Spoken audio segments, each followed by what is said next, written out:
Hey everybody, Father Scott Vanderveer here with a reflection on a beautiful day. Do you ever find that your mood does not correspond with the weather or with the season?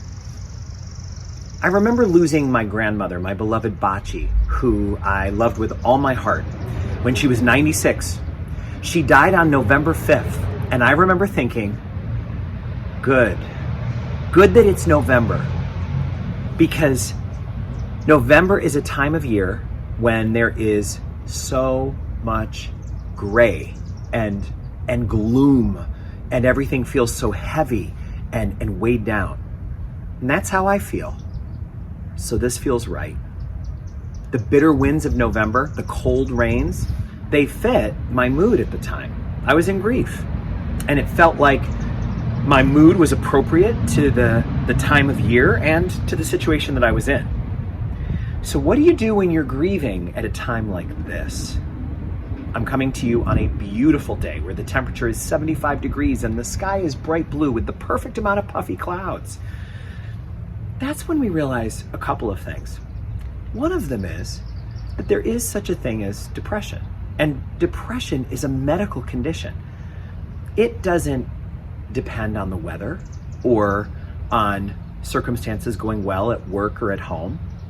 We can be in the midst of what looks to the outside like good circumstances and high seas, and yet still at the same time feel lower than low.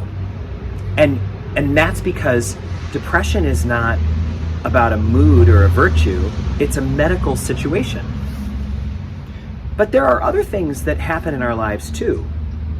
And sometimes we can forget that life is not just all joy and happiness. Joy and sorrow are two sides of life's coin.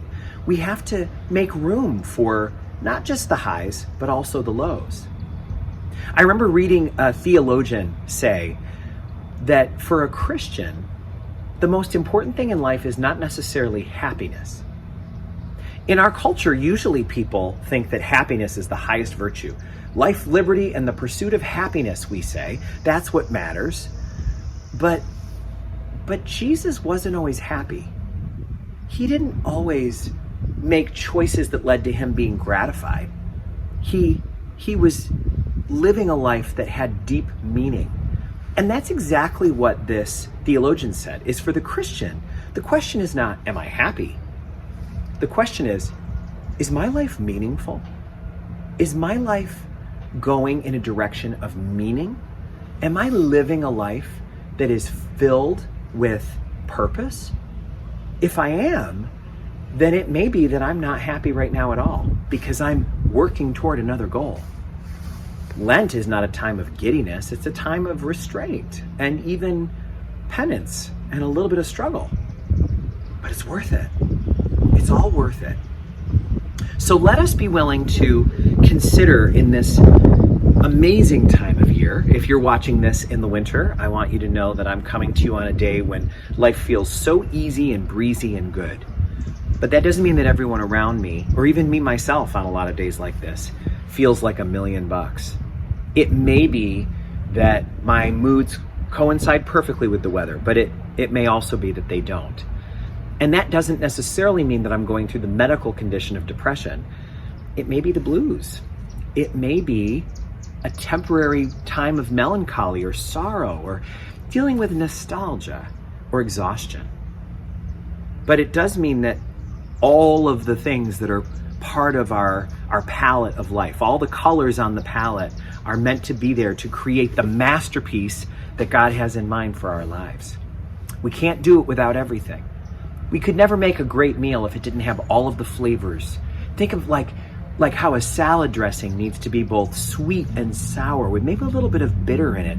Mixed drinks are like that too. Sometimes the thing that makes it taste so good is the interplay between the sweetness and the sourness or the bitterness or the astringency. I love that word.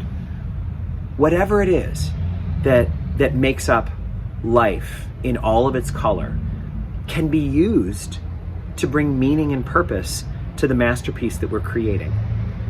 Life is not meant to just be all highs. And we pray that it will not be all lows, but that our life will be full and rich and real and meaningful. I wish you days of happiness, but I wish you even more days and a full lifetime of meaning. May God bless you all.